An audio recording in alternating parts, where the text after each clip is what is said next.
There will be spoilers ahead. Lots of spoilers, so be careful, won't you?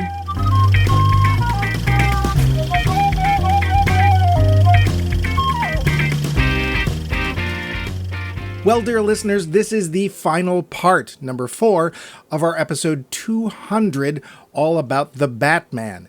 Thank you for your patience, and thank you for listening to our show for 200 episodes. Let's get to the Batman. The facts. We have one last film in this series. Yep. The Dark Knight Rises. Because there's lots of yeast. I'm sorry. What? Yeah, go ahead. Was that Bane? Yeah. I see. Tom Hardy. Anyway, yes. Budget. 250 to 300 million. Don't they actually know? Apparently not. But again, the take, $1 billion. Wow. Yet, it was only the third highest grossing movie of 2012. Oh. Can you guess who beat it? Nope. The Avengers No. and Skyfall.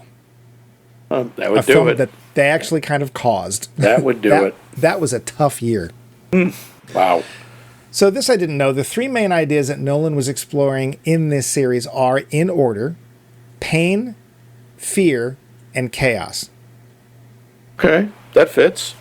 That tracks. The actor who played Bane, which Max just did a brilliant interpretation of, Thank you. Tom Hardy, Yep. was the shortest of the group of Batman, Alfred, Yeah. and Lucius Fox. Yeah. He was only 5'9". Applebox, anyone? Anne Hathaway, who desperately wanted the role of Catwoman, initially thought she was trying out for Harley Quinn. Christian Bale was on board for a fourth film, but as director Chris Nolan was not, he wasn't. Michael Caine noted that the experience of making these three films was one, or three, of the best in his career. Christian Bale only agreed to play Batman if Robin was never in the movies, and technically, he's not. That's true. That is Joseph true. Gordon-Levitt never takes the role and only enters the Batcave once Bruce is left, and that's off camera. Gotham City, sometimes England, sometimes Chicago, was this time around Pittsburgh. Sure. We're nearing the end, so let's cut that short. Yeah. Plot: it's Batman versus Bane, the guy who broke his back in the comics. Not a mere giant thug. This guy's got it all upstairs too, and Batman isn't exactly a loved name after his last outing. This is the huge, big send-off of the most successful series of Batman films yet. The film. You saw it when it came out, Max? I did. Standard question. What did you think? I thought it was the weakest of the three. Me too. There's parts I really liked, but again, it sort of felt like they didn't quite know what they were doing, and that they really, it's like, all right, we want to finish this. Yeah. And once again, it's let's cram as much in as we can. Yeah. Bane is supposed to be so terrifying, and he doesn't earn it. You know? Yeah. And some of it, yes, it's that silly ass voice. And that ridiculous thing he's talking through. He sounds too much like a comic book character. And none of the others do. Yeah. Like, hey, you really adopted the darkness. I was born to it. Oh, come on. The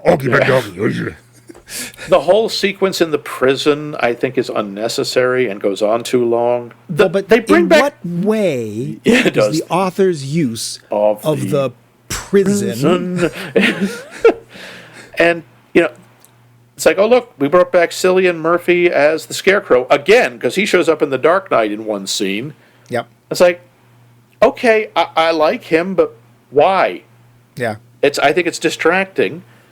And the whole, I'm going to hold Gotham hostage by blowing up the bridges because there's no possible way out of here once the bridges are gone because we haven't invented boats. Or swimming. Or, yeah, no one can swim. It's like a mile that way. I mean, okay, it's cold, sure. But the whole cutting off of the city just happens too easily. And I'm sorry, Batman go, all right, yeah, well, my legs are completely ruined. I have no cartilage in my knees. That's okay, these metal braces, and I'm fine. Like, no, no, you're not. What if I just climb up the well again? Will that make me all better? Okay. Come on, get me to a Lazarus pit. Well, magic. Yeah, pretty much. Yeah. I like. There's some I like. I like Joseph Gordon-Levitt. I thought his cop character was really interesting. I thought he was well Yep. done. Gary Oldman is still terrific as Gordon. Yep. Michael Caine's still great as... Michael Caine's still great, but I don't like what they do with the character. The idea that Alfred would abandon him. And Yeah. it's the one thing he never does. I don't know how these films were put together. I didn't see this in trivia. I don't know if there was an overall arcing plan. I'm guessing there wasn't. And part of me will give this movie a pass because if I were anybody involved in the making of The Dark Knight and I'd made that, I would have absolutely no idea what to do next. Yeah, it's kind of, where the hell do you go? There's nowhere to go from there. I like Anne Hathaway. I think the character is cool, even if the costume is a bit silly. Yeah. I know it's purely for aesthetics, but why would you wear those heels? And those aren't just heels; those are gigantic. Yeah. Eh.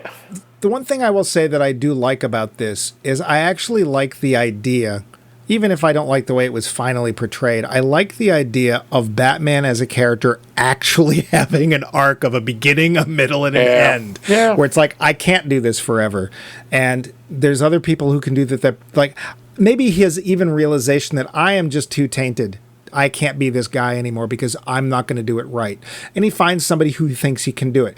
The whole idea that it's Robin, okay, I don't actually really mind that because I really like Joseph Gordon-Levitt and I believed in his character and I thought, him like Harvey Dent before him was somebody who's got the right brains, the right heart, and maybe the right angle to do this. Mm-hmm. And also just the fact that you can't, either you die or you have to quit. You just can't keep doing it together. And I like the fact that these things could come to an end. And heck, he's not with anybody necessarily. Maybe he will be, but there he is happily drinking something on the Riviera or whatever at the end. Let me ask you something about that shot.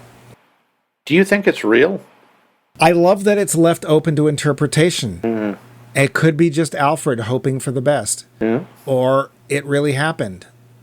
And I'm okay with that. I like the ambiguous. Okay. How about you? I don't like ambiguity. I'm sorry. I'm just boring that way. It's just a personal thing. I understand its use as a narrative device. I just would have liked to know. But that's just me. Did you decide? I like to think it's real. Okay. I don't think it makes a lot of sense because while Batman and Bruce Wayne and Selina Kyle have a lot of chemistry, they don't know each other at all. No. They know nothing about each other. They're wildly different backgrounds, very different people. I don't know if they would have worked. I think that was one of those things that because there had been a lot made about Batman and Catwoman in the comics and a potential love interest there over the years, that's unfortunately one of the things that's reflected directly from the comics that doesn't necessarily work. Yeah, but again, I can understand it just from the mythology. That part works. Yeah. What'd you think of Bane? I've never liked the character. I didn't understand what he was saying. I didn't see the draw. I hate the fact that at some point he picks up Batman and just breaks his back. I didn't. He's not my character. What did you think? I like Tom Hardy. I didn't like this portrayal of Bane. It was better than the one in Batman and Robin, but that's not saying very much. No. I thought the voice was annoying, and I'm sorry. Bane is supposed to be physically terrifying. When he's juiced up on venom, he's supposed to be a Hulk. Yeah. But not that Hulk. Not that Hulk. And I liked the way they portrayed him as smart. He just didn't... It's like they kept telling us how smart he was. Yeah. I didn't see a lot... Like, this plan does not seem very smart. You're going to drive a nuclear bomb around for, 3 months.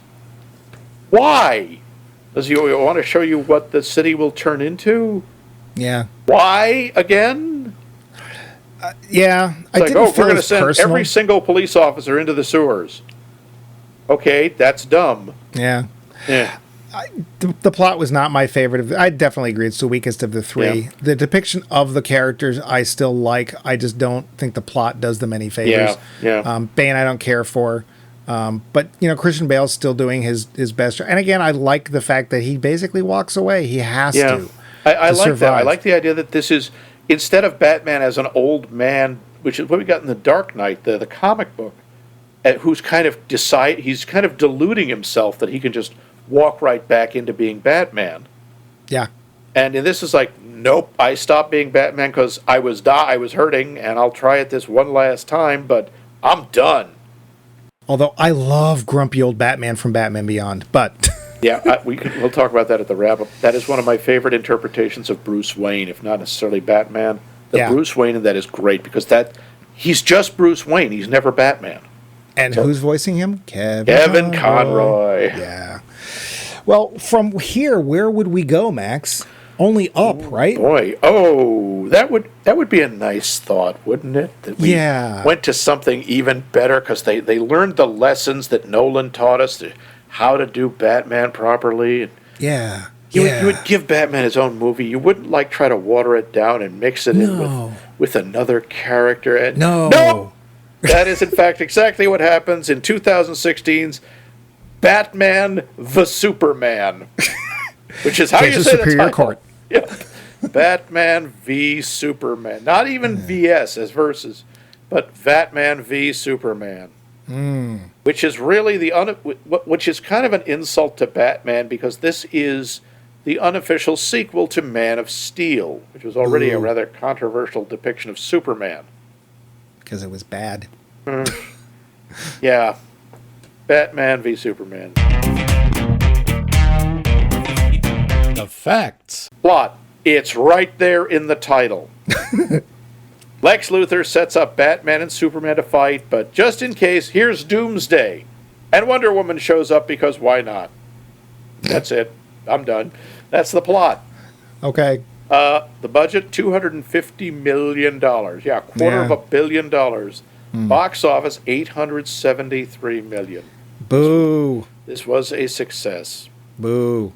During an interview, Ben Affleck said he was warned by Warner Brothers about the possible negative reaction to his casting as Batman, and they said, stay off the internet after the announcement. But he said, the studio showed him one negative comment. He showed him some of the negative comments that fans had to previous guys, like, Keaton and anyone else. He didn't listen to those warnings, and he went on to an online message board. The first comment he read said, Affleck as Batman. No! After that, he went offline for the duration of the film. Probably a good idea. In this film, he doesn't just try to gravel up his voice. He's using an actual voice modulator. After he was cast, his friend Kevin Smith said, dude, voice is too high-pitched for Batman. You got to do something. The armor he's wearing is based, obviously, on Batman's armor in The Dark Knight Returns, the Miller comic book. Regular costume's completely different than the graphic novels. In the novel, he's wearing the blue and gray, and he's got the yellow oval Bat logo. He doesn't wear the Bat logo in this movie at all. There's no yellow. It's all blacks and grays. Superman, despite the fact he gets top billing, has 42 lines of dialogue in the whole movie.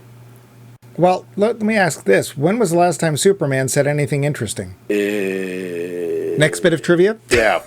Gal Gadot, Wonder Woman, has 16 lines in this movie. She has one or two more there's an extended cut.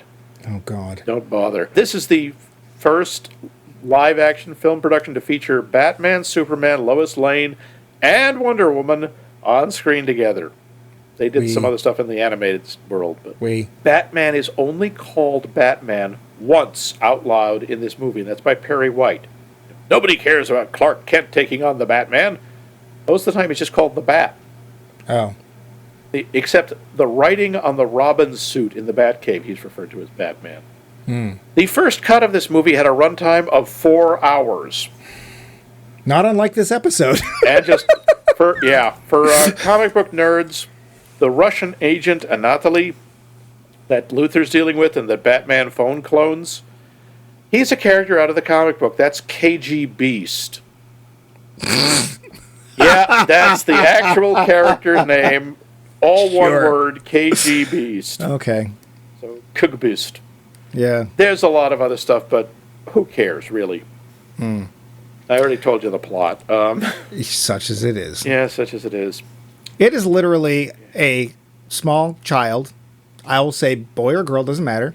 In one hand, they have a Superman action figure, and in another hand, they have a Batman action figure, and they're just mashing them together. And by the way, in case that you've forgotten Batman's origin, we get to see it again, pearls and all. But even better, this is the movie where it's like, why did you say Martha? How come your mom's named Martha? Yes, this is the movie that apparently addresses the burning question that fans have wondered for almost a century is why does Superman's mother and Batman's mother have the same first name? I never even heard it before, Batman's mother's name. I knew it, nobody cared. No. I knew Thomas and Martha Wayne, Jonathan and Martha Kent. Okay, great. Yeah, because God knows there's no way two people in the whole world could have the same first name. That's impossible. And it was, of course, worst when Batman had to go up against Martha Stewart. But I just wanted to knit you a new bat suit.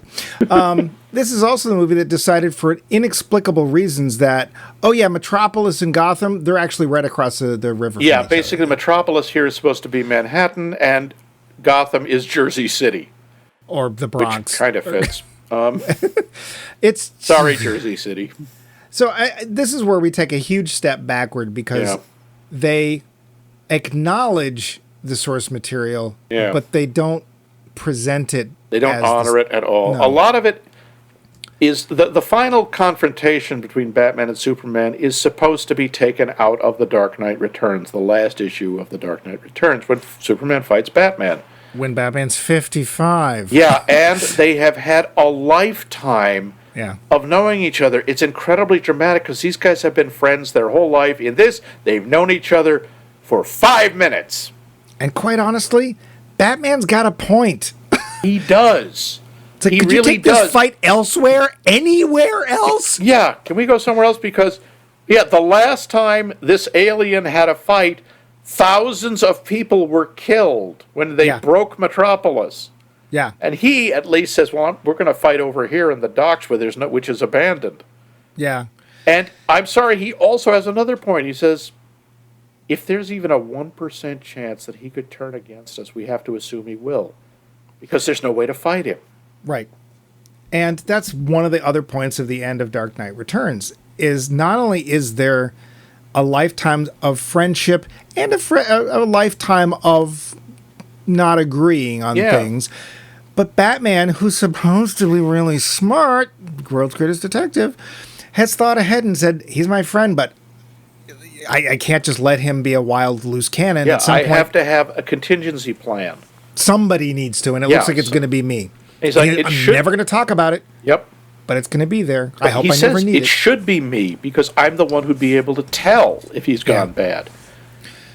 But I get Jeremy Irons, Alfred, he's terrific. Although, unfortunately, every time he speaks, I keep wondering, is Mufasa all right?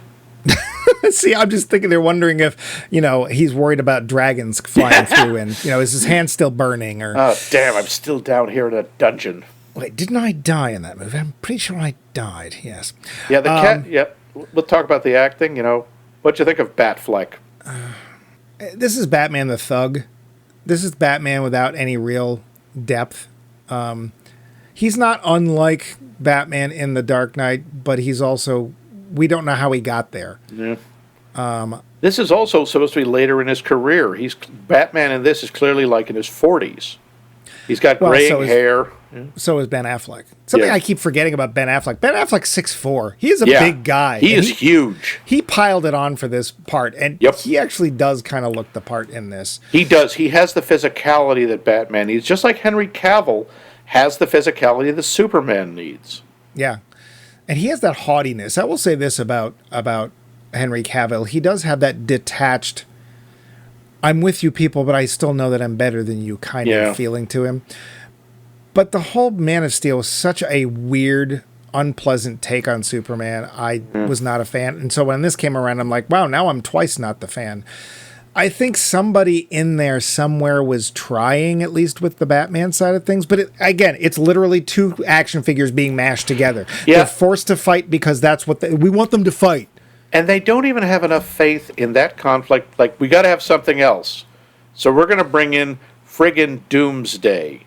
who, again, isn't that well known which is good. anymore. He was there was a big comic book event in, what was it, the 90s? The Death of Superman? Yeah, where you're going to vote. Oh, sure. Yeah, and... we're killing Superman. No, really, and he's never, ever coming back. Of course he's not. And Doomsday just, hello, basically, I am a plot device. Yeah. And I don't have a character or anything. I'm just here to kill Superman. Yeah, he's like that in this movie. It's like Lex Luthor creates him for some reason. Yeah, and Lex with no Luthor. apparent way to control him, by the way. Thank you, Mr. Smartest Man on Earth. Yeah, let's talk about Lex Luthor. Jesse Eisenberg. Now, I like Jesse Eisenberg. I think he's a lot of fun in Zombieland. He was great in The Social Network. He's not friggin' Lex Luthor. No. Trying to do Lex Luthor as basically a neurotic tech bro, it doesn't work. I get the idea, but it's just, I'm not afraid of him. You know who I was afraid of as Lex Luthor? Kevin Spacey. Kevin Spacey I was afraid of as Lex Luthor. Well, yes, but we had other reasons to be afraid of Kevin Spacey. But yeah, Kevin Spacey was menacing and he was intense. And I'm not even 16. And what is Holly Hunter doing in this movie? Hunting? I mean, for the end of the movie? It's like, talk about a waste. Yeah. I saw this once. It made me mad enough to come home and do an episode of my old show, which is called The Movie Wrench. Yep. And I just sat there and just ripped into it. But I did have reasons why I didn't like it. I haven't seen it since, and I don't have any plan to see it again. I think that as far as presenting Batman, it is referencing... It's like when you want to have a character that's got all this great history, you just don't want to go through all of the act of actually doing the history. It's kind of cheap. It's like, it's like, all right, we're just going to assume you know all this stuff about Batman and his history. And, of course, he has no history with Superman because they just met, apparently. Well, also, let's face it. The Batman in this movie can't be the Batman from Dark Knight. Or because that Batman and this Superman would not act that way together. No. At all. And you weren't going to get that. The Batman of the Dark Knight series exists on his own.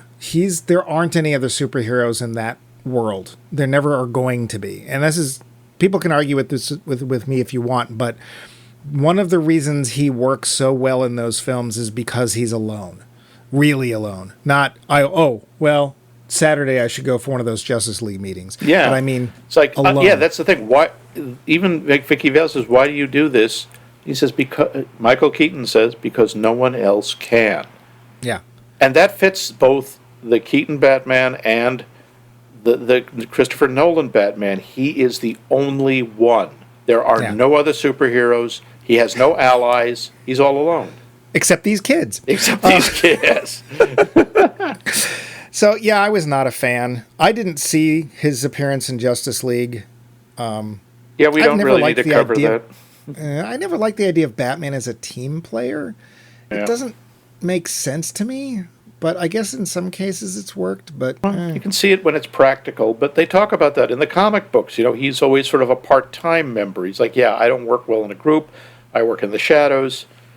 People are afraid of me. I'm just, you guys go do that, and I'll help out when you need me. I remember there's an episode of the JLI, and this is Justice League International, which was a very fun comic. It really was. I think it's like Booster Gold and the Blue Beetle are hanging out, and they Batman shows up for some reason, and they're just goofing off and doing dumb stuff, and Batman literally just sort of walks in, and both of them just sort of look at him, and then they sit up in their chairs, and then Batman just walks by, and like, that's it. Yeah. Like, he doesn't say anything or do anything. He just shows up in that presence. It's like the teacher walking back into the classroom, and they're two misbehaving schoolboys. It's sort of like, if Batman has to show up to the Justice League, something's wrong. Yeah. And you should all be on your best behavior. But this also, this makes Batman look kind of stupid. He's so easily manipulated by Luthor. Yeah. And when Superman is trying to talk to him, he won't listen. And that's not Batman. He wants to hear what people are saying, if nothing else, because it can help him find a weakness. Yeah. So I'd say that this film references Batman visually. Yeah. And that's some of the ideas. That's about it. Yeah. And the whole thing with you, why did you say that name? That's just so... It's supposed to be meaningful. We have no idea why it is. It It's just dumb. doesn't work. The little clips of the other Justice Leaguers, that was kind of interesting, but they stick it right before the big fight. Yeah. The pacing in this movie is terrible. It's much longer than it needs to be. And that weird dream sequence, Batman Beyond Thunderdome, where we see, he gets a vision of the world with Superman as a tyrant. Yeah. That's like, oh, wow, that's interesting. Why is it here? It doesn't help. It makes no sense. Because look, Zack the Snyder. Flash shows up and disappears. And was it a dream? Or No. It's just a mess. It's a mess. But we have one more film. Actually, we have two. Oh, it's the other one. Well, we have the one you're about to do. That's right. And, Mine and then yours. Yeah, so we've had this very overly serious version of Batman that doesn't really work. I'm sure we're going to have another grim, dark take on the Dark Knight. Oh, very dark. What's You would this not one? believe how dark. Oh, yeah. So dark they made it with Lego. Lego Batman movie. Oh. Poll question. Poll question. We got two answers for this, or one with two people together. Aaron Perez and Steve Kellner both like this one. Aaron posted, quote, "They had a lot of inside Batman-centric references, and it's a funny and fun movie. I love the Nolan trilogy, but nothing beats a Batman that doesn't take itself too seriously," end quote.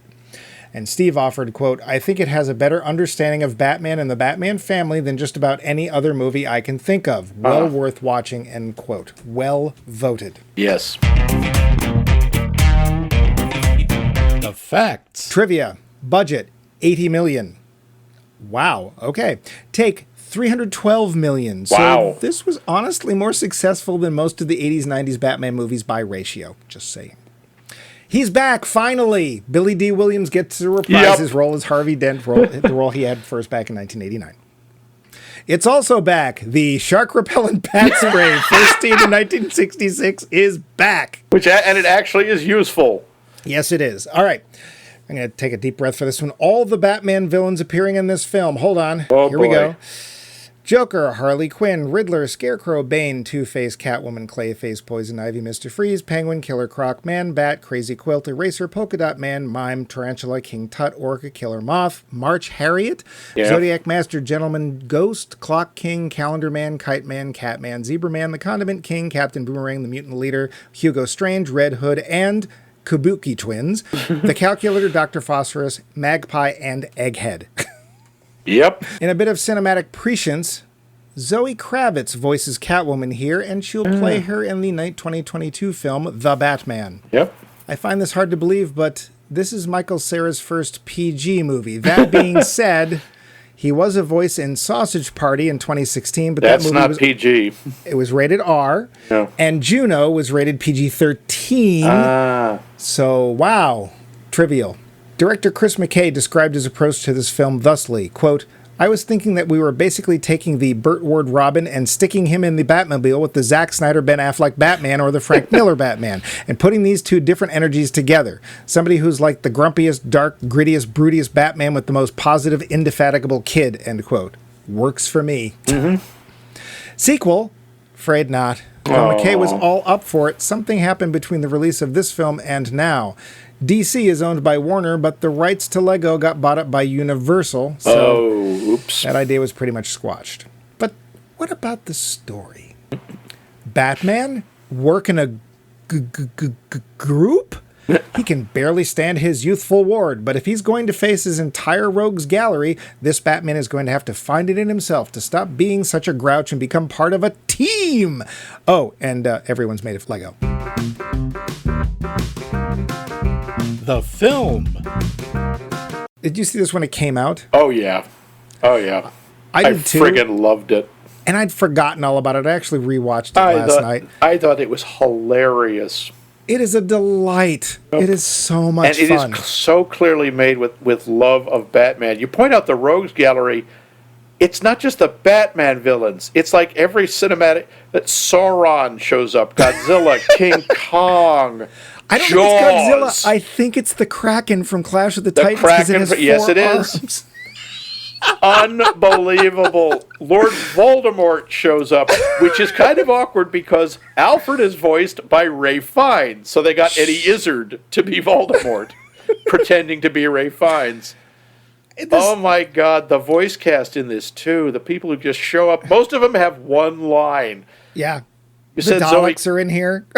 Yep. Why the hell not? Yep, the agents from the Matrix. I love the fact that there's one point where after the hours of being Batman, he's sitting in his Bruce Wayne cave and he's watching Jerry Maguire and laughing. Yep.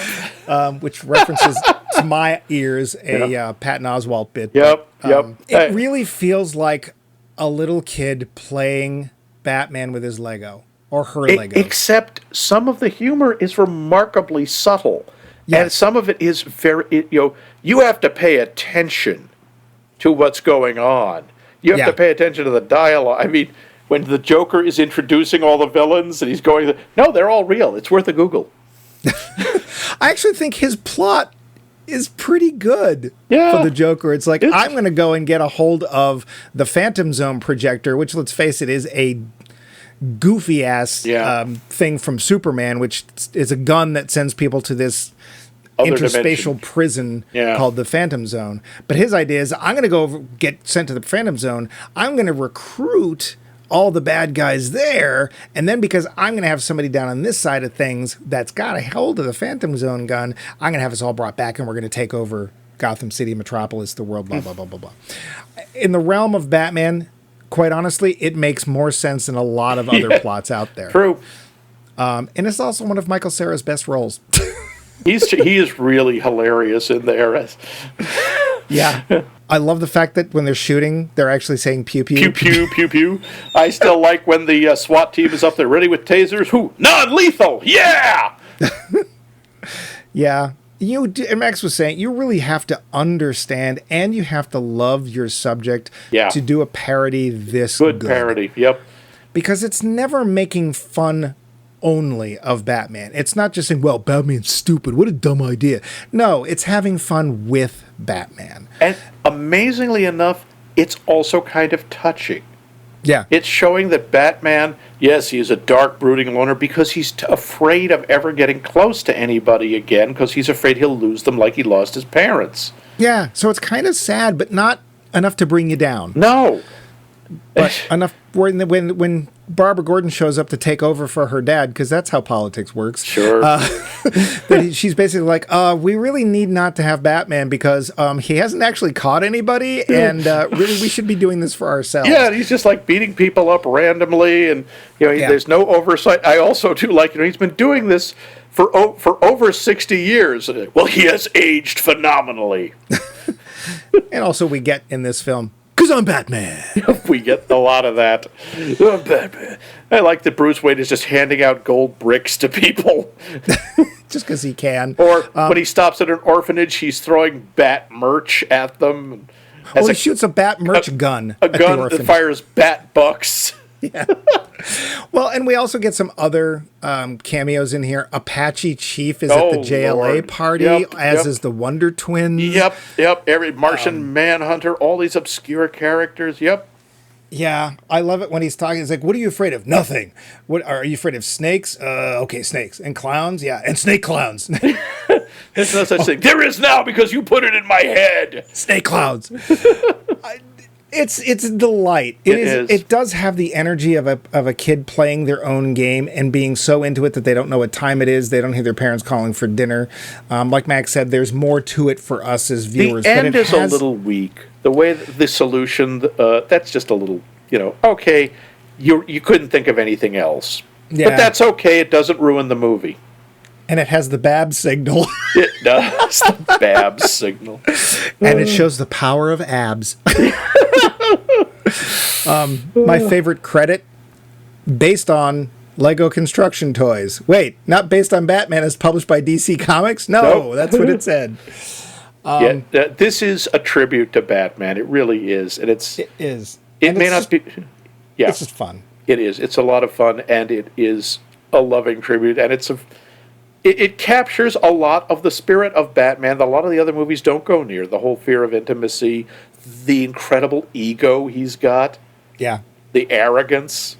Well, the other thing it does that movies have not done since the 60s is it's brought Batman back to its core audience. It's brought it back to kids. It's for children. Yep. Yeah, but adults will absolutely enjoy this. Yes. It's a kick. I had forgotten the film and I rewatched it and it was like I was laughing my ass off because it was so fun.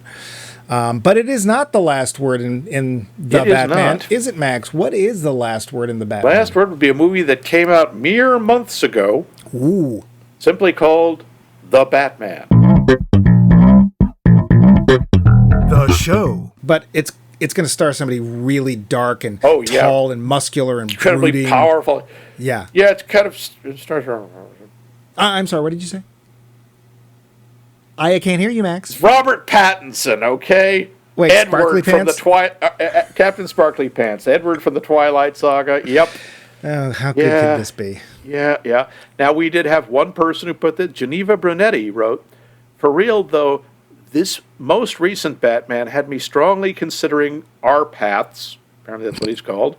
"I need to rewatch before I answer this question and commit to that answer. His darker and more complex portrayal of Bruce Wayne as a character certainly deserves to be in the conversation." Also, as I said, Cheese Boy pointed out that he thought this was a really good presentation of it. The budget for this, $200 million. Cripes. Yeah. The box office, $770 million. Dang. Yeah, considering this is still during a pandemic, not bad. No. This is also, at 175 minutes, this is the longest Batman film to be premiered, and the second longest comic book movie theatrically released, right after Avengers Endgame, which is only 6 minutes longer. Oh, is it? Yeah. Robert Pattinson said that while auditioning for the role, he took a selfie in the Batsuit as a memento, just in case it didn't work out. Matt Reeves, the director, stated his version of the Riddler was partly inspired by the infamous serial killer Zodiac, who operated in California in the late 60s, and, by the way, was never caught. Colin Farrell, who plays the Penguin, and you have to be told that it's Colin Farrell, stated that he went to Starbucks to try out his prosthetics and makeup for the Penguin for the first time. Nobody recognized him, although he got a lot of stares. Matt Reeves said about the Batmobile, "I liked the idea of the car itself as a horror figure, making an animalistic appearance to really scare the hell out of the people Batman's pursuing. There is absolutely a horror genre aspect to this movie. That is true." We'll talk about it. The Batmobile in this movie is a customized muscle car, which, according to the narrative, Bruce built himself. It draws influence from the 1966 Batman, where a Lincoln Futura was modified into the Batmobile. Another influence was the 1970s Batman comics by Neil Adams, where the Batmobile was a fairly normal-looking car that Batman drove for stealth purposes. The working title for this movie was Vengeance! We do hear a reference to Commissioner Pete Savage. That's another 1966 reference. More specifically to an episode of the Batman show called Batman, An Egg Grows in Gotham. There's a character named Pete Savage who's descended from one of the three families who founded Gotham City. Oh. There's a lot more, but, I do want to point out, Zoe Kravitz, who plays Catwoman, is the daughter of the musician Lenny Kravitz and the actress Lisa Bonet, who we just dealt with in High Fidelity a few weeks ago. See our entire episode on High Fidelity. There's a lot else, but we'll cut it short there. Yeah, cut it short. That's something we're not doing in this episode. Yeah. Oh, Lord. You're going to have to edit this on a lot. Yeah, you have no idea. This is one of the only Batman franchise entries that does not recap his origin at all. Yay! Yes. Yeah. And the thing I thought was interesting about this is one of the only ones that really tries to stress Batman's detective skills. Finally. Plot, right. This had one of those, I think. 3.5 hours. Yeah, it's pretty simple. The early days of Batman, trying to stop a dangerous, brilliant psychopath called the Riddler while dealing with the Penguin, a crime boss, and a gorgeous cat burglar. That's it. I'm done. The Lowdown. So I'm guessing that, like me, when you heard Robert Pattinson was chosen as Batman, your reaction was not entirely unlike when they chose Michael Keaton. Well, when they chose Michael Keaton, my reaction was kind of, huh? When they chose Robert Pattinson, my reaction was, no, really, who'd they choose? I thought they were doing a parody. It's like, I'm skinny Batman. I'm very pale.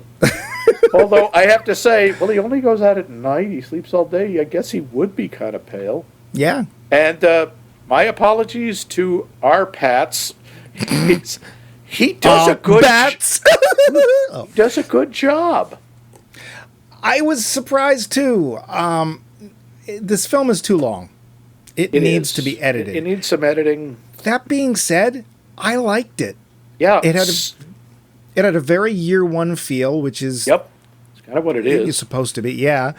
I mean, they've rebooted Batman. So I am a little tired of starting over with Batman, which is one of the reasons I also like the fact that Nolan pretty much had a period at the end of his sentence. That'd be nice.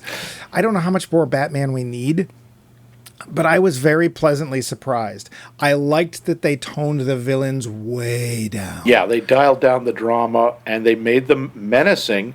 Yeah. The Riddler is friggin' scary in this. Really. And that is the first time, I think, in history that I can say that. I have never seen a filmed version or a TV version of the Riddler that was scary before this. And I would say that as a villain, not necessarily as the Riddler, but as a villain, this is perhaps the best depiction of intelligent, well, just paired with ability, paired with, motivation. Like, this guy is a Batman level villain. In fact, you realize he's actually kind of outclasses Batman, which is fine. He beats Batman at every turn. Batman doesn't stop any of his plans. Nope. It just sort of philosophically he loses because he's expecting the city to fall on itself and every man for himself, and Batman becomes the savior figure. Yeah. He's not my favorite Riddler just because I think he's too good at what he does, and I still adore Frank Gorshin. But he's a great villain in this. Batman, or Bruce Wayne, I don't know that I care as much about his Bruce Wayne. He's sort of mopey Bruce Wayne, and he feels very boyish. Yeah, but that works. I like this is sort of early Bruce Wayne, despite the fact, Robert Pattinson in his 30s. Yeah. But he's coming off as very young and, just starting out trying to figure out what he's doing. Yeah. I think he does it really well. I think this is a different kind of take on Batman. Very. And again, the toned down is very appreciated. The Penguin seems to be called the Penguin because he likes to wear tux. Yeah. Perfectly good reason. He doesn't need to be brought up by penguins. He doesn't have to command his penguin army. No. At one point, he has his ankles tied together and he kind of waddles, but that's it. Yeah, that's near the end of the film. Yeah. And spoiler, oops. Well, this is still new. I won't spoil it, but yeah, I was pleasantly surprised. Yeah, I thought, and the villains. There are a bunch, but I didn't feel crowded. We have John Turturro as Falcone. Yep. Who is really good. He's so quiet and restrained, and that makes him utterly menacing. Mm-hmm. Zoe Kravitz is great as Catwoman. I like the two sides of her character. I mean, one of them is sort of something is a thing she puts on. Mm-hmm. But when we see what she's really up to, I really appreciate her. And she doesn't do the damsel in distress thing. She doesn't always get everything right, but she's dealing with some really freaking scary people. So yeah. No, I liked that take on it. Again, things toned down. It starts, yes, it feels more realistic and less like a comic book, but Marvel's doing that over there. Maybe it's nice to have something for contrast. Batman's a character you can do that with because at the end of the day, he's just a guy. He doesn't have superpowers. He is a guy in a suit. He has some cool, wonderful toys. But he's a guy in a suit standing in front of a girl trying to get her to love him. Yeah, exactly. Batman Hill. Big problem with this movie, though. If they try to integrate this Batman with something like the Justice League... Oh, Lord, that is not going to work. It is not, and again, this is where I go back to why I like the fact that the Nolan Batman is off by himself. There's nobody else. This Batman's not going to work with other people. And again, there's no implication that there is anybody else. There's no snide comments about that fellow in Metropolis or whatever. I see what you did there. Snide comments. You're a character. This is not going to help them build the DC universe, which is what they desperately want. And they desperately keep trying to do, and desperately doesn't keep happening because, quite honestly, most of the films are not, in our opinion, not very good. Not terribly. No, I mean, there are some, but unfortunately the good ones are the exception, not the rule. They're still trying to deal with the dual nature of the Batman Bruce Wayne character, which I appreciate. Mm-hmm. The Riddler remains interesting, but he doesn't fully overshadow Batman, which is nice. Yep. Neither does the Catwoman. Her presence does, and characters like the Penguin. It's like, it's not, once you figure out he's just a mob boss, he's a horrible person, but he's just a mob boss, and we don't have to deal with baskets and birds and stuff, or trick umbrellas or anything. It's we get it. We don't need an origin story. It's fine, and I really appreciate that. We also, and it looks like we're gonna. And they're sitting there going, oh, they're going to do it again. They're going to do it. And they don't. They don't give us the frickin' origin, which is so nice. No, they don't. That is really refreshing. Man, what do you think? Are we ready to wrap this up? I think we kind of have to. I don't think we have a choice. There's a lot more to say about any of these, but I think we need to bring it home. The Roundup. So, Max, if you had to pick a favorite of this group of Batman on film in one form or another, where would you place your marker? Oh, boy. Honestly, I think Batman the Animated Series. And I know that's kind of cheating because it has the advantage of being able to build this stuff over 85 episodes. Mm-hmm. But in terms of a consistent, good, solid picture of Batman that can even change and show different sides, I think that one works. What about you? Where would your money go?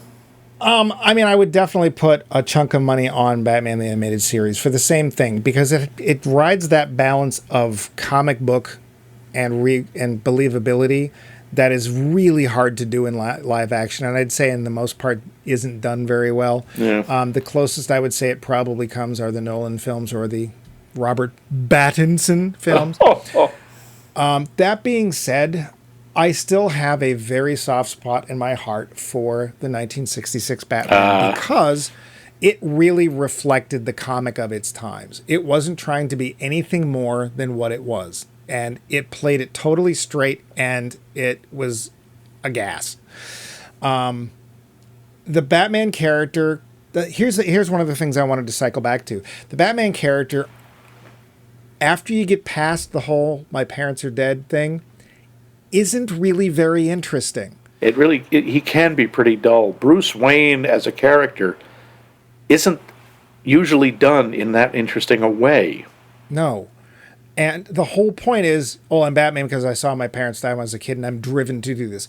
That's a sentence. That's not a character. And it's really hard to keep that character interesting. And most of the times, the movies don't. It's the things around Batman and how he deals with them that are interesting.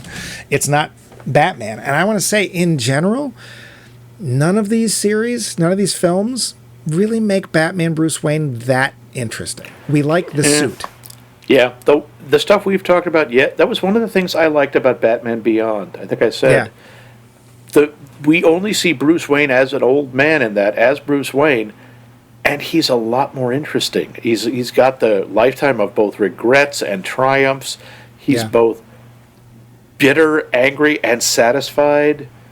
It's a really interesting take on him. He's, of course, only a side character. Right. It's all got to be focused on Terry McGinnis, but... Which is fine, because you get to see Terry McGinnis make totally different mistakes as Batman, and that's actually pretty cool. It's one of those rare occasions where, we're going to take this long-standing thing into the future and do our own take on it, and it actually works. I think. They don't. One of the things that was good about that is they didn't bring in old villains. No. They made up, except there was one movie made for Batman Beyond, I think it was only one, called The Return of the Joker, which is really well done. It is also one of the darkest, nastiest takes I've seen. But there is this moment where McGinnis is fighting the Joker, and he's driving the Joker out of his mind because he starts making wisecracks. He starts doing jokes. The Joker is, "What are you doing? Batman doesn't make jokes." He says, that was the other guy. And you got to remember about him, he doesn't have a sense of humor. I have a sense of humor. I just don't think you're funny. Ooh. Yeah. Bet that went over well. Oh, boy, he hates that. So that was one of my favorite interpretations of Bruce Wayne. But it's true, Bruce Wayne is really hard to make interesting because he's not. Yeah, I'm going to say that the Nolan films, the current Robert Pattinson film, reflect a lot of darkness that have been going on in society the last few years. Yeah. A lot of the fear that's been going on. So in that way, they connect in a way that the other films don't. I would say that for connecting directly to its source material, it's a toss-up between 1966 and the Lego Batman movie. As goofy as it may seem, the Lego Batman movie has a lot of heart, and it really loves its source material. It really does, and it really knows it. The finish. Well, we've talked about a lot of different versions of the dynamic cape knightly crusader of the Gotham. But we haven't really talked about the obvious question. Which is, why does he wear pink underwear? I know. That has been driving fans insane for No, wait a minute. Doesn't he? Oh. Pink underwear. Wait a minute. Where was that shown? Well, where's the canon for that? Well, actually, there was that one episode of the comic where it was the Rainbow Batman. But that's right. Well, and Batman, it's right. He had a pink suit, and Batman is nothing if not thorough, so you know the underwear matched. Of course. That's fair. Yeah. But no, the question I was thinking of, which may be less obvious, is why have there been so many versions of Batman? Why has he been such a valuable property for DC Comics and now for Warner Brothers for over 8 decades? My God. And it's not just that he's been around a long time. There are so many superheroes of the 30s and 40s who just disappeared into obscurity. So, remember the Blue Bolt? Well, actually, I do, but that's because I worked at a comic book store. Yeah. Boy King? No. The Fighting Yank? The Hangman? The Green Llama? I'm not kidding. The Gay Ghost? I beg your pardon, what? The Gay Ghost. That was a real character. Huh. 1941. Oh, Mrs. Muir! To be fair, I think they actually brought him back as just the ghost. Happy Ghost. But yeah, there were so many comic books. There were so many superheroes, most of which were a ripoff of existing ones. Right.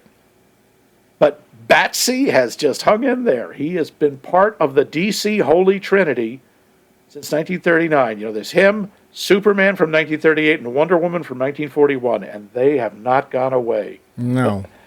Would you say, and I think this is true, but correct me, I think Batman has had more screen treatments than Superman. I mean, there was at least one serial. There may have been 2. Serial. There were a couple of animated series. There was a TV show, very big, very popular show in the 50s. The George Reeves one, yeah. But we pretty much don't get him as a movie until 78. Right. We get 4 of those, and then we get a couple of them afterwards. The big problem, I can answer a question as why not Superman? Because I think as an image, as an icon, something you would wear, Superman is more popular than Batman. As a story, as a character, Batman wins. I mean, that's the thing. Why? Well, Superman's boring. Why does he win? Yeah, well. I can do everything. Oh. Yeah. Well, what's the conflict? Kryptonite. Why don't you just swat it away? Oh, I just did. And magic. For some reason, magic. Jeweled kryptonite. Super pets. I think that's another reason why Superman's not popular is because they're super pets. Batman has Ace the Bat Hound. He's no Beppo the super monkey, but nothing again. Or Streaky the super cat. Comet the super horse. I wish I was kidding. Yes, all of them. No, all of those are real. Every last one. Do you have any idea? Well, somewhat. Look at the Holy Trinity, shall we? I mean, I'm not going into Marvel because Marvel, first off, they're much younger. Their first big boy Spider-Man wasn't until 1962. Fantastic Four was first. Yes, they were. But come on, the Fantastic Four is not as iconic. No. How many kids run around dressed up as Fantastic Four? Well, there was a problem with that, which is why we got Herbie the robot. Oh, yeah. I'm going to set myself on fire like the Human Torch. Yeah. Johnny Human Torch. It also is, that's a team. These others are all individuals. It's much easier to play when it's an individual. Right. And we can talk about the difference between Marvel and DC, but they just haven't been around as long. These guys have, and Well, all right. Look at the three of them. Yeah. Let's look at the Holy Trinity. Wonder Woman and Superman. They're gods. We're not kidding. I mean, you want to really get classical literature, they're demigods. They're Hercules. They're Sure. Achilles. Sure. They're Hippolyta. They're super beings. Sure. Also, they're born super beings. Right. Batman is just a guy. Yeah. He has no superpowers. He's just smart and rich and driven. It's a much more attainable fantasy. Yeah, he was born rich, but that's not the only way to become rich. In this country, that's sort of part of the American dream, is you can start out poor and end up rich. Yeah. You can't really start out poor and end up Kryptonian. Well, I'm technically, pretty sure. on his planet, Superman was just a guy. I mean, he was just a baby. Yeah, Because he never got any further. It's that because planet's here in the gone. yellow sun, because whatever. Yeah, it's magic, but Yeah, sure. he's here. He's a god. Right, It's harder to empathize with a character who doesn't feel pain. right. Until can't he stub does, his and then it goes away again. Yeah. He can't stub his toe. He never cut himself shaving. You know, Wonder Woman is a mythological creature, and Batman is a guy, A cranky guy. a cranky guy. Also, why do they do what they do? You know, Superman, he fights for truth, justice, and the American way, because he does. He's a Wonder good guy. Woman, Wonder Woman wants to... Be tied up and I'm sorry, that's another episode. Wonder Woman's motivation also changes a lot over the years. She's much less clear a character, I think. Yeah, I think so. Batman, the world hurt him. He wants to make the world make sense. It's one of my favorite lines. I think it's from The Dark Knight Returns, the comic book. The world only makes sense if you force it to. Ooh. Yeah, interesting timing on that one. Yeah. Yeah, and I don't disagree. He is very iconic. You can basically detail out the entire character in one sentence. Superman does take a little bit longer, but that being said, he's the Boy Scout. He's something that we would aim for, knowing we could never reach it. Being cranky and rich is something I think we all kind of aspire to. Going out, and here's the thing: the going out and fighting crime is actually a lot more difficult than I think we ever really realize. I don't know about you. I'm not rich, but if you said, "Well, I'm going to go out and fight crime," I don't even know where to look. Yeah. Like, Batman already figures it. Okay, I listen to the police scanner. Okay, that's cool. Then you'll always show up late, right? Because the That's police the are already thing. going. He doesn't get good until he learns how to anticipate where crimes will be, or he knows where to hang out in high crime areas. I don't know how you do that. And No. Also, I don't think I'd ever be comfortable jumping off of buildings holding on to a piece of silly string. Right. It's probably the, like you say, the reachability of the character. Yeah. Like, we can actually delude ourselves into thinking, hey, I could do that. No, you can't. Yeah. But it's more reachable than being a superpowered alien. Right. I mean, Tony Stark is kind of the same thing, right? Tony Stark's just a Yeah. guy in a suit. And I think that one of the things I like most about Tony Stark is that he gets the crap kicked out of him in that suit, to the point pretty much in every movie he's in. Half of him is showing the suit is blowing off smoke. He's about to crash into something, or he does. And it's obvious that it's like, I have my obvious inaccessible focus, and when that's taken away from me, I'm screwed. That's a deeper. And I think I like that more than I like Thor. You know, Thor's, like you said, a god, that, you know, an alien, whatever. The Hulk, I don't want to do that. I remember Stephen King wrote an episode. I think it was an introduction to some graphic novel, some Batman graphic novel. He pointed out there tended to be two kinds of fans when you were a kid: the kids who like Batman and the kids who like Superman. The kids who like Superman, they want to be gods. They love Superman is pure fantasy. Batman is much more down to earth. He's still, absurd. I mean, look at the damn ears on that costume. Come on. And the idea that costume would strike fear in the hearts of anybody over 5. Yeah. Just inspired by a flying mouse. But it is iconic. It is eye-catching. And that Batman logo, people who've never read a Batman comic or seen an episode of Batman, they know what that emblem is. Yeah. And I guess what they have been doing over the many years that they've been making representations of Batman is they have been finding ways to make it still feel like we could be Batman, or that Batman somehow represents us.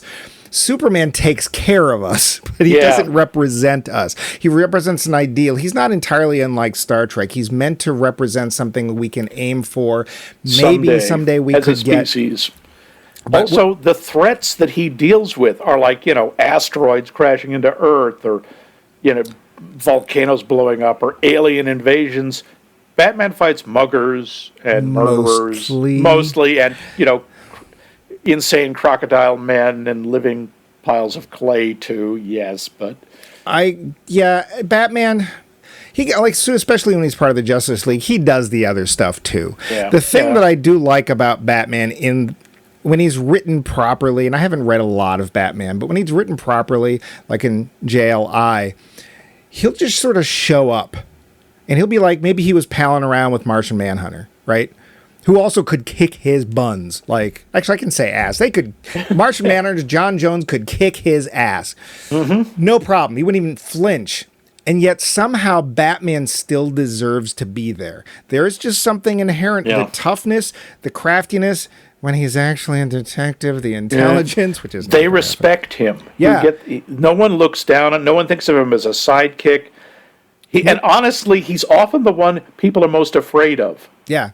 Maybe in a way it's because he earned that place at the table. Like when I don't know this. I've read the original Justice League comic. I don't remember it, but I can just see them doing it. And it's like, well, of course, Superman and Wonder Woman and the Spectre. What are we going to do? Say no? He'll show up anyway. The Martian Manhunter. What about Batman? Oh yeah, of course, Batman. And then like there's not even a question, just because of what he's able to achieve just by being the tough piece of gristle he is. So I guess that's it. That's why Batman. That one other thing, if he's written well, as you say, that's a really important caveat.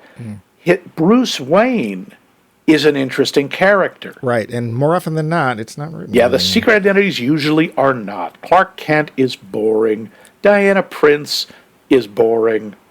Well, and let's face it, Bruce Wayne can be really boring, but I don't think there was a single visual movie or TV show we looked at where Bruce Wayne was in any way interesting. I would say they dropped the ball on every representation, partially because we know you're here for Batman. I don't know. I think Batman the Animated Series did a decent job with Bruce Wayne. Especially Mask of the Phantasm. And to be fair, I haven't seen it. Did a really good job with showing the conflict and the whole promise to his parents, but saying, I never thought I could be happy. And I think Bruce Wayne's a lot more interesting in that movie. Let's say that's the best job they've done. But they could easily show Bruce Wayne as being somebody who, behind the scenes, is actually manipulating things monetarily that will help him as Batman. I don't know if to be fair, I'm not the biggest Batman expert or anything. I'm not even a Batman expert. But in the movies anyway, Bruce Wayne is just there to make it points where he's not in the suit. They don't do anything with him. So that's our look, 4-hour look at Batman that no one is going to listen to. This will be our Snyder cut. Yeah. But Max, we're going to start something new next week. But actually, first, before we get to that, what is our poll question? To remind the poll question, which probably everyone's forgotten by this point because it's been so long, what was your favorite first-time performance by an actor? A performance where you saw this person for the first time and went, oh, wow, I want to see what this person does next. You can answer that question. Either you can email us at maxmikemovies.com. You can go to our website, maxmikemovies.com, and leave a comment. We will post this on the Facebook. You can respond there, or you can check for us on the Twitter. And you can, of course, as always, listen to us on the podcast app of your choice, or our choice, or the choice of Batman. But next week, we start a brand new series, another focus on. We're still waiting for you guys to give us some ideas about who to do another series on, but this is a focus on Scarlett Johansson. Ooh. Yep, and we're starting with one of her early breakout movies, Ghost World. Ghost World? Why, isn't that A comic book-based movie, Max? Egad, I do believe you're right. Zap pow! Let's wait. I can't wait to see all of the crime fighting next week. We'll find out, won't we, old chum? Comic books!